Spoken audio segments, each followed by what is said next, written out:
Boa noite a todos, boa noite a todas que estão nos acompanhando ao vivo aqui pelo Facebook.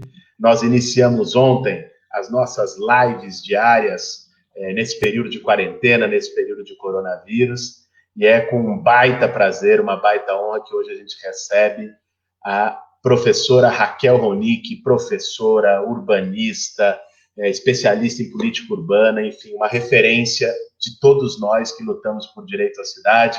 Boa noite, Raquel. Boa noite a todos que estão aqui nos ouvindo, nos vendo, todos a partir do seu isolamento total, mas podendo, nesse meio, conversar, trocar, pensar junto e enfrentar junto, né? Isso que nós estamos vivendo. Obrigado pelo convite. Valeu, Raquel. Bom, a ideia de hoje é a gente conversar sobre o impacto do coronavírus nas periferias urbanas, sobre política urbana, sobre moradia, sobre infraestrutura, que você entende como ninguém. Nós começamos ontem essas lives, eu convidei o meu pai, você conhece, é infectologista, está no grupo de contingência e do combate ao coronavírus, para falar do aspecto de saúde pública, da curva da doença, do enfrentamento. E nessa semana nós vamos ter aí outros convidados aí, quem está nos acompanhando, acompanhe na página, nós vamos divulgar. Já estamos com 600 pessoas assistindo ao vivo. Raquel, eu queria começar por um tema, você soltou um vídeo essa semana, muito bom, muito didático, aliás, eu recomendo, está no blog da Raquel, e o vídeo está no YouTube, que é um vídeo sobre, começa, na verdade, com a questão da água. Né? Uma das recomendações sanitárias mais básicas é que as pessoas precisam a todo momento lavar as mãos, se higienizar, para poder evitar o contato com o vírus. Agora nós temos um problema sanitário, um problema de abastecimento, um problema de saneamento em São Paulo e no Brasil, e que muitas pessoas não têm acesso à água. Queria te pedir que começasse falando um pouco sobre isso, sobre esse tema do saneamento básico, do acesso à água, o drama, a dimensão desse problema no Brasil, nos grandes centros urbanos, e o que pode ser feito do ponto de vista emergencial para incidir nessa situação. Bom, primeira coisa que a gente precisa entender é que quando nós estamos falando das nossas cidades, das cidades brasileiras, e quando se fala é absolutamente necessário ficar em casa, é preciso entender qual é a possibilidade concreta que as pessoas têm de ficar em casa e qual a possibilidade concreta que as pessoas têm de fazer todas essas medidas preventivas, mesmo não estando em casa. Então, aquela básica, primordial, tem que lavar a mão o máximo possível, todas as vezes, com muito sabão, com muita espuma. Ok, para isso você precisa ter duas coisas, água corrente e sabão, disponível na tua mão, perto, o dia todo. Então, a gente já começa a perceber que uma parte da população não tem acesso à água. Quem que não tem acesso à água? É verdade que tem gente que não tem acesso à água, inclusive na capital, em São Paulo? Sim, na capital, em São Paulo. No Brasil, são 35 milhões de pessoas que não têm acesso à água. Nós estamos falando de 1 em cada 7 mulheres brasileiras não tem acesso à água corrente, de boa qualidade, encanada. Quando tem acesso a uma água intermitente, que não é regular. Isso acontece muito numa cidade como São Paulo, alguns locais que sistematicamente falta água, né, na rede, nós vivemos isso muito. Então, numa ação emergencial em relação a esse enfrentamento, isso, claro, isso não só evidencia o absurdo que é como é possível na capital do capital da América Latina ter gente que não tem acesso à água, né? Isso já é um absurdo e a situação coloca isso em evidência. Mas mais importante que isso é perceber que é fundamental ter uma estratégia para enfrentar essa questão. E uma das estratégias para enfrentar essa questão é disponibilizar água. Disponibilizar água como? Vamos começar discutindo a própria situação de quem está na rua ou de quem, para poder viabilizar o isolamento de quem está em casa, está andando na rua, por exemplo, todos os entregadores, né? E também não tem aonde lavar sua mão, aonde se higienizar. Então, nós estamos falando de sistemas de torneiras públicas, de sistemas com água e com sabão, e nós estamos falando também de reservatórios adicionais, de sistemas de reservação de água adicional, aonde não tem água, para viabilizar que aquelas pessoas que não têm acesso a essa questão básica, né, possam ter, pelo menos emergencialmente, nessa situação. Isso significa claramente uma das dimensões de pensar como, a partir da diversidade das situações, se pensa uma estratégia para enfrentá-la. Você mencionou, inclusive, no seu vídeo, uma medida que foi tomada, ainda que pontualmente, em São Paulo, na favela do Paraisópolis, que foi a distribuição de caixas d'água pela Sabesp, que é a companhia de saneamento aqui de São Paulo. Você acha possível essa medida ser tomada em larga escala e ela teria eficiência nas periferias dos grandes centros do Brasil? Não tenho a menor dúvida, né? Foi muito boa a notícia quando a Sabesp anunciou essa iniciativa, uma iniciativa em parceria com outras organizações e com as próprias organizações dos moradores de Paraisópolis. Também foi muito importante o anúncio de que as pessoas que pagam tarifa social, o residencial social e o residencial favela, que já paga uma tarifa de água menor, que durante esse período da pandemia não ficassem suspensas as contas de água. Isso é fundamental, porque também lavar a mão toda hora significa gastar muito mais água e ter uma conta muito maior no fim do mês. Então, essa iniciativa é muito importante, a iniciativa da cobrança, né, da não cobrança nesse momento, mas ela tem que ser disseminada. Primeiro, no caso específico de São Paulo, não pode ficar só na favela de Paraisópolis, tem muitos outros lugares, e a Sabesp sabe disso.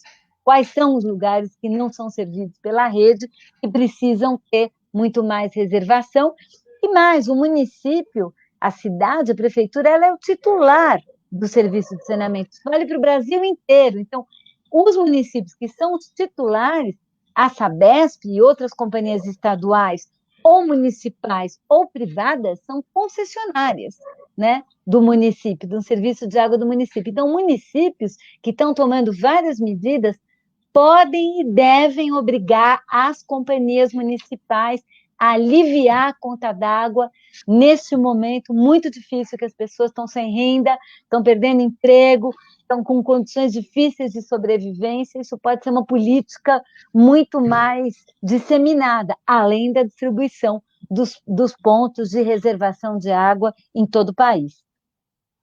Muito bom, muito bom. Desse ponto de vista, Raquel, eu queria comentar, do ponto de vista das tarifas, nós ontem soltamos uma carta assinada por várias lideranças políticas da esquerda, da oposição, e hoje também foi soltada uma plataforma dos movimentos sociais, dezenas de movimentos, da Frente Povo Sem Medo, da Frente Brasil Popular, e nesses dois documentos tem a proposta de que uma das medidas emergenciais de um plano que deve ser feito de salvação para os mais pobres no Brasil diante dessa crise deve ser a suspensão da cobrança de tarifas de contas de água, luz, gás e, inclusive, de aluguéis durante o período da pandemia. Medida que, aliás, embora alguns possam taxar de impraticável ou de comunista, foi tomada por um governo liberal, que é o governo francês do Emmanuel Macron, que suspendeu a cobrança de tarifas básicas durante o período do agravamento da crise, e está sendo tomada, inclusive, por governos com menos recursos do que o Brasil, como é o caso de El Salvador e da própria Venezuela, que mesmo sendo países mais pobres, com crise econômica, no caso da Venezuela, muito mais grave do que a nossa, tomaram medidas dessa natureza. Ou seja, é possível garantir a água, a energia elétrica, o gás como direitos, né? Não só nesse período, inclusive isso deveria suscitar um debate mais amplo de que eles devem ser tratados como bens comuns e não como mercadorias, né? Claro, isso levanta essa questão, e acho que essa questão é super importante para a gente pensar o pós-pandemia, né? O momento pós-pandemia, quando a gente percebe tão claramente, né, como a água é um direito, um bem comum, como ela tem que ser garantido, o acesso universal a ela, e a luta para que isso seja, né, retomado como um ponto fundamental da agenda. Eu digo mais, Nos países que já foram fortemente atingidos antes da gente, eu não estou falando da China, que é um caso de um regime político muito autoritário e de informações muito fechadas, mas mesmo no caso dos Estados Unidos, existem, que é muito descentralizado em termos de política, vários estados e vários municípios já adotaram suspensão de tarifas e vários estados e vários municípios já adotaram uma moratória em remoções e despejos, despejos por falta de pagamento de aluguel, ou moratória em execução hipotecária por falta de pagamentos das prestações da casa própria, e também uma moratória nos aluguéis, no pagamento dos aluguéis, especialmente para as populações até um determinado nível de renda. Então, nas cidades, então, nós estamos falando de lugares importantes, como São Francisco, por exemplo, nos Estados Unidos, onde esse tipo de medida já está sendo tomado, muito a partir da organização e da pressão da sociedade civil organizada nesses locais, que já estava muito organizada em torno da questão da moradia e da questão da crise dos aluguéis, e que, nesse momento, entrou muito fortemente nessas campanhas. Me parece que, quando a gente está falando, e acho que isso é importante, o que está acontecendo aqui no país, nós estamos falando de uma série de medidas de choque social. Essas medidas, elas, além de garantir a renda mínima, a renda básica, aquilo que, graças a uma pressão muito grande da sociedade civil, já se avançou, né, junto ao Congresso, existem muitas outras medidas que também precisam ser tomadas paralelamente e complementarmente. E, claro, elas são medidas temporárias, elas são provisórias, elas são por 3 meses, elas são por 4 meses, elas são até o final do ano, mas elas são fundamentais para que as pessoas possam seguir vivendo. E por que suspender remoção, despejo, execução hipotecária?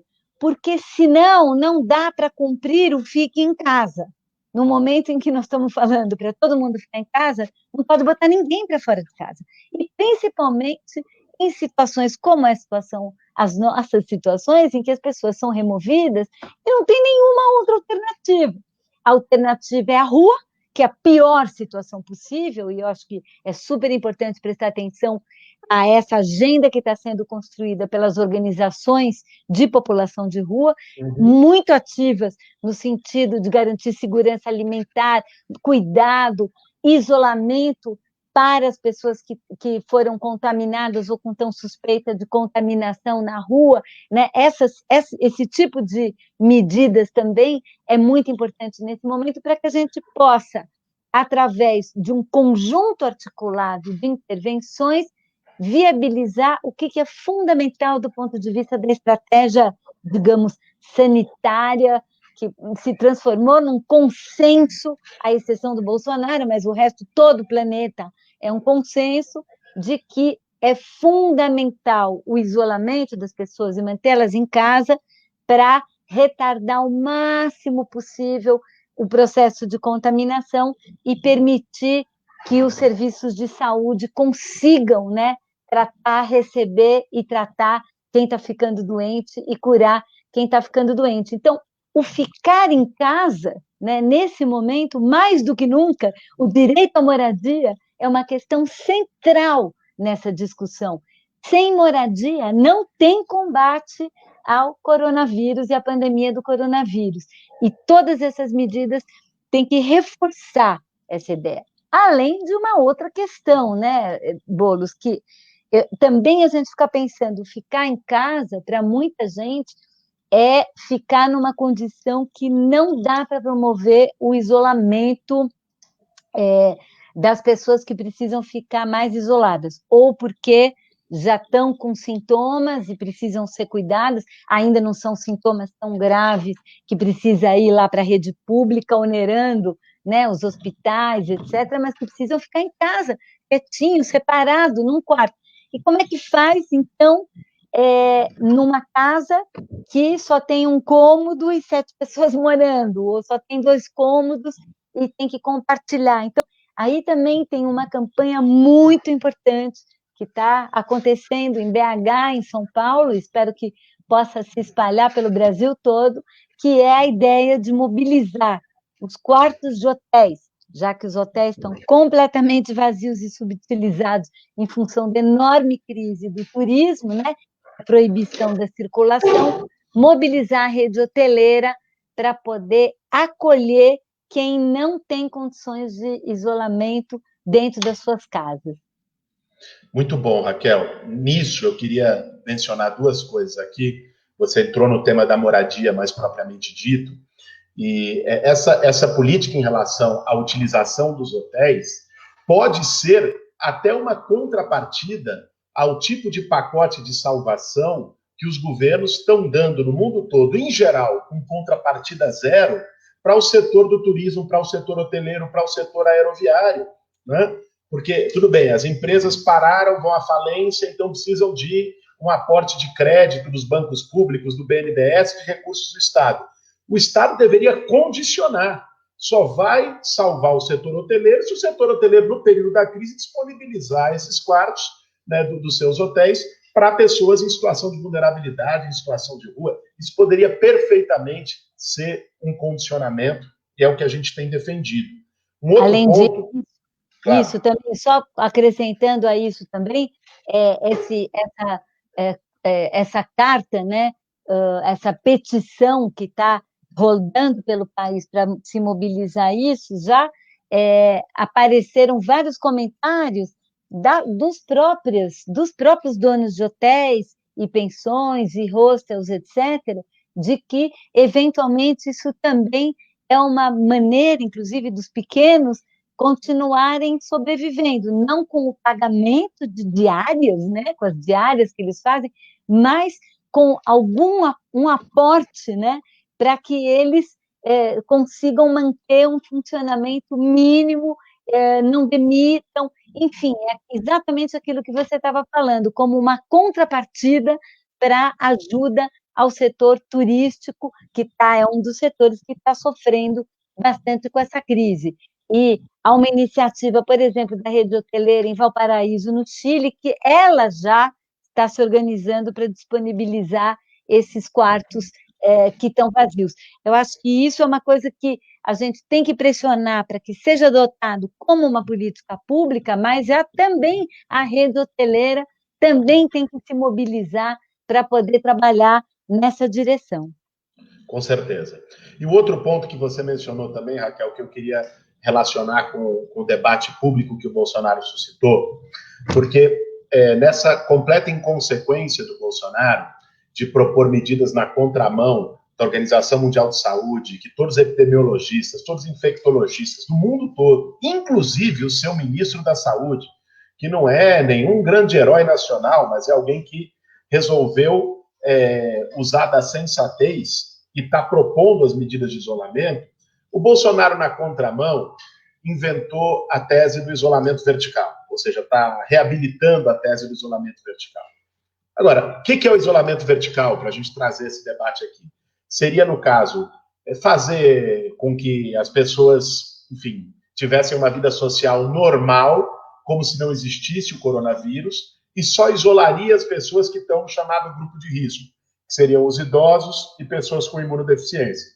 Agora, num país em que mais de 11 milhões de pessoas vivem em casas superlotadas, em que mais de 1 milhão de pessoas vivem em casas de apenas um cômodo, né? Famílias vivendo num único cômodo. Que possibilidade você tem de isolar os idosos? Né? Só se for em campo de concentração, que talvez seja coerente com a visão do Bolsonaro. Né? Porque como é que você vai tirar os idosos da convivência nos lugares onde moram? E aqui nós estamos falando, sobretudo, dos idosos mais pobres, né? Então, essa tese também mostra um completo desconhecimento da situação de moradia, das condições de infraestrutura urbana, nas favelas, nas comunidades e nas periferias brasileiras. Eu queria que você comentasse um pouco também sobre essa situação habitacional e como que isso está relacionado à política de quarentena para o coronavírus. Evidentemente que, vindo desse personagem, que é esse presidente, é uma postura genocida, né? Aliás, não é a primeira, né? Desde que nós tivemos Bolsonaro na presidência, não é a primeira vez em que uma política, diante, né, de uma situação, a política é a política da morte, né?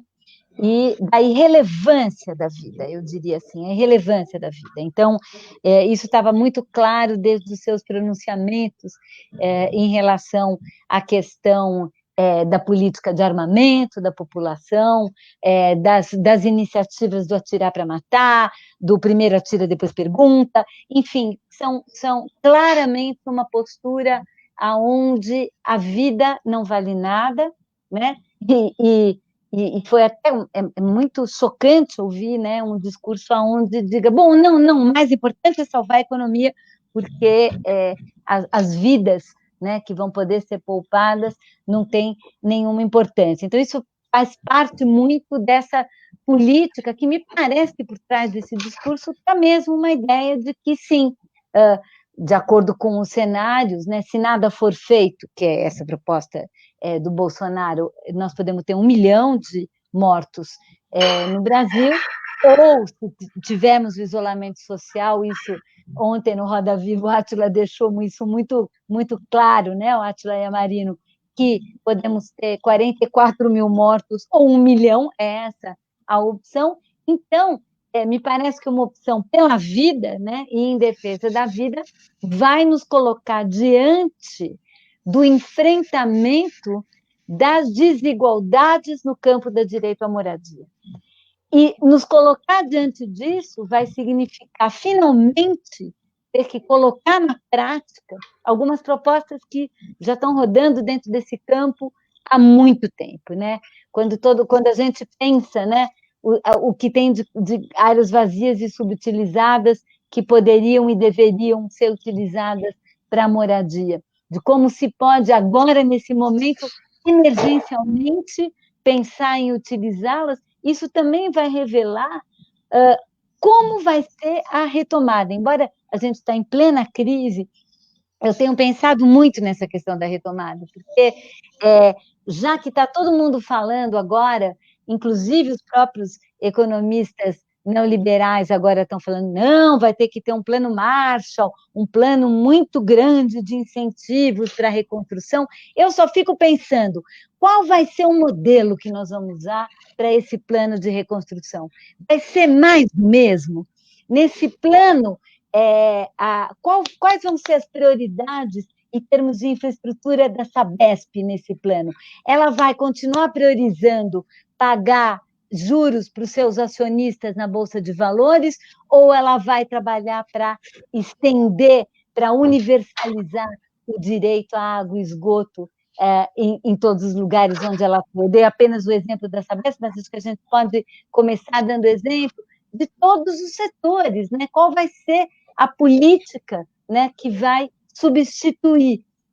A gente estava observando agora um dos efeitos, né, colaterais desse isolamento, de ter parado a cidade, é que está diminuindo a poluição e está diminuindo o número de acidentes de trânsito, mostrando para a gente que a gente pode ter uma cidade onde a circulação não mata, né, as pessoas em função da poluição e dos acidentes.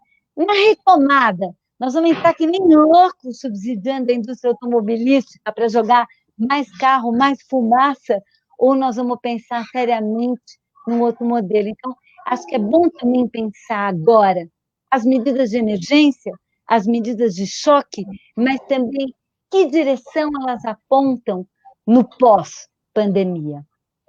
Com certeza, Raquel. Acho que esses momentos, quando tem uma tragédia, não precisa ser uma pandemia, mas todas as tragédias são momentos em que a sociedade se coloca num espelho diante das opções que toma, diante dos caminhos que toma. Eu acho que é um momento também para rever modelo de desenvolvimento.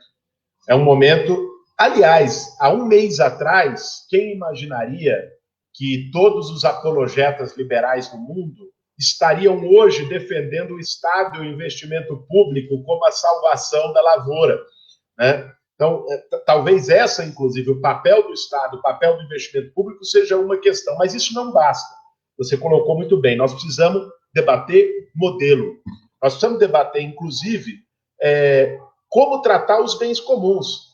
Se o lucro vai continuar sendo um valor acima da vida ou se nós podemos construir, reinventar um modelo de sociedade pós-pandemia em que a vida das pessoas seja mais valorizada do que o lucro, em que a solidariedade seja um princípio acima do cada um por si. E a solidariedade não só como gesto individual, que é necessário nesse momento. Aliás, aproveito para lembrar a campanha, várias têm sido feitas por vários movimentos sociais, o MTST lançou o Fundo Solidário de Apoio ao Sem Teto para distribuir cesta básica, material de higiene e limpeza, álcool em gel. Hoje eu mais cedo estive lá no conjunto Estaiadinha de São Caetano, que foi uma conquista do MTST no centro de São Paulo, para fazer distribuição de cestas hoje, junto com a turma. Tem vários voluntários fazendo isso pelo Brasil. Agora, não é só a solidariedade como esse gesto, que é importante, mas é a solidariedade como modelo de sociedade, a solidariedade como um valor norteador para as políticas de Estado, para as políticas públicas. Eu queria que você comentasse sobre isso, mas queria também pedir, Raquel, como o nosso tempo está se esgotando, que você comentasse, além desse desse debate sobre o pós, desse debate de valores, da vida acima do lucro, uma questão que os dados que saíram nesses últimos dias são alarmantes, que é como o processo de isolamento, de quarentena, também levou a uma ampliação da violência contra a mulher, sobretudo nas periferias. Então, eu queria te pedir que você falasse aí em dose dupla, tanto sobre essa história do pós, como sobre que medidas poderiam ser tomadas do ponto de vista emergencial para proteger as mulheres, para garantir a vida e a segurança das mulheres nesse momento.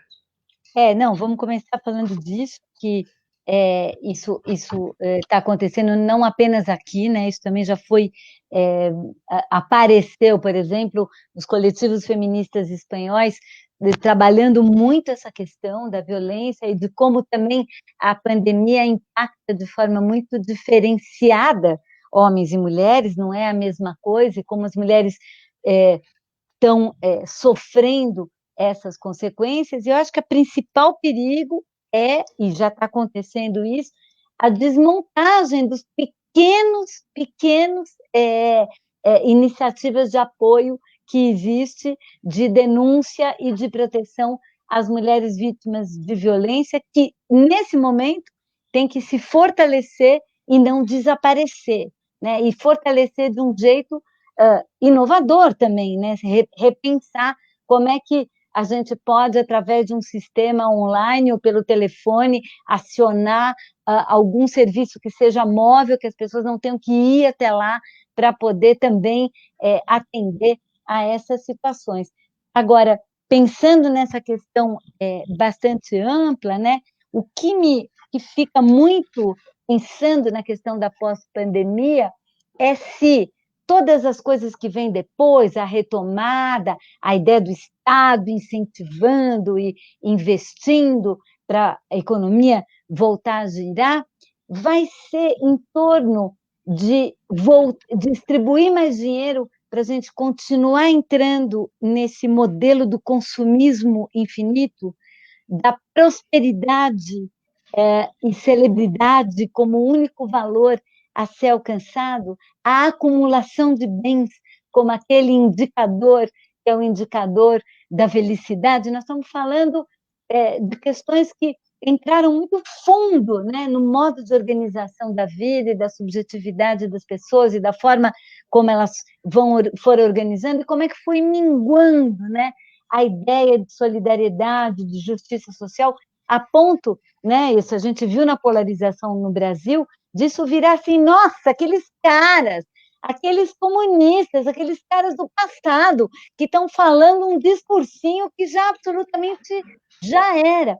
De repente, nesse momento, a gente vê dessa enorme rede de solidariedade que se arma e as pessoas entrando, de repente a gente começa, talvez solidariedade talvez redistribuição, talvez justiça social, talvez políticas de equidade, talvez políticas contra a discriminação sejam uma boa coisa. Talvez, num momento como a pandemia, a gente tenha que tratar os diferentes de uma forma absolutamente diferente e tem que proteger os mais pobres, os mais vulneráveis. Então, acho que isso é uma lição que tem que ficar para a gente que está aqui nesse fronte, né, tentando montar as redes de solidariedade, tentando sobreviver com a cabeça funcionando dentro de uma condição tão difícil, mas imaginando também, ao mesmo tempo, os futuros que podem sair daí. Muito bom, Raquel. Acho que é uma oportunidade de exercitar a imaginação política, a reinvenção, inclusive a reinvenção do campo e das propostas da esquerda, que é um desafio que a gente tinha muito antes da pandemia. Quem sabe essa tragédia, esse desastre, e com um custo enorme de vidas humanas, possa, ao menos, ser uma oportunidade para a gente refletir sobre o caminho que a gente seguiu e construir um futuro diferente. Muita gente tem lembrado aí nos comentários que daqui a pouco, às 8h30, tem um panelaço ensurdecedor contra o Bolsonaro. Eu já estou preparando a minha panela aqui, já estou lustrando ela para ir no quintal dar uma batidinha. Eu acho que vai ser assim no Brasil inteiro, em todas as cidades. Um panelaço não só para dizer fora Bolsonaro, para exigir medidas emergenciais.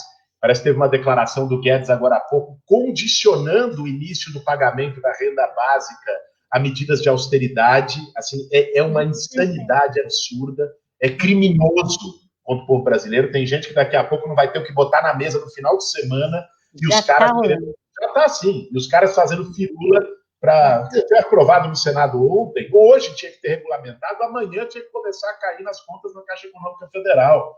É um escárnio isso, e é isso que nós vamos gritar também, vai ter o paga logo Bolsonaro, fora Bolsonaro, nesse panelaço, e também por democracia, porque nós não podemos deixar de lembrar, Raquel, apesar do nosso papo ter sido hoje sobre cidade, sobre futuro, mas nós temos que falar aqui também um pouco, lamentavelmente, sobre o passado. Um passado nunca superado, hoje com a nota do Mourão, do ministro da Defesa e dos chefes das Forças Armadas, exaltando o golpe militar como um marco democrático, golpe de 64, golpe sangrento, golpe que inaugurou 21 anos de ditadura sombria nesse país, de perseguição, de tortura, de mortes, de censura, e que hoje completa 56 anos. Então, o nosso panelaço também hoje é para dizer ditadura nunca mais, para dizer em defesa da democracia. Queria encerrar aqui e deixar, Raquel, aí para você fazer os seus comentários finais, te agradecer de coração mais uma vez a tua disponibilidade, a tua disposição de atender ao chamado, de vir bater esse papo aqui nas redes. É isso aí, nós vamos absolutamente ficar isolados em casa, e nesse movimento nós vamos estar muito juntos, nesse momento, criando e fortalecendo uma rede de solidariedade, uma rede muito forte, que vai ser fundamental também nesse processo de luta pela redemocratização do nosso país, luta, né, para que a gente possa sair dessa completamente saindo dessa, né? Que essa seja um essa muito mais amplo do que a própria pandemia, e a pandemia de autoritarismo que também se assomou no nosso país. Vamos todos para o panelaço das 8h30. Isso aí, Raquel. Beijão para você, obrigado. Beijo para você também e para todo mundo que está nos ouvindo.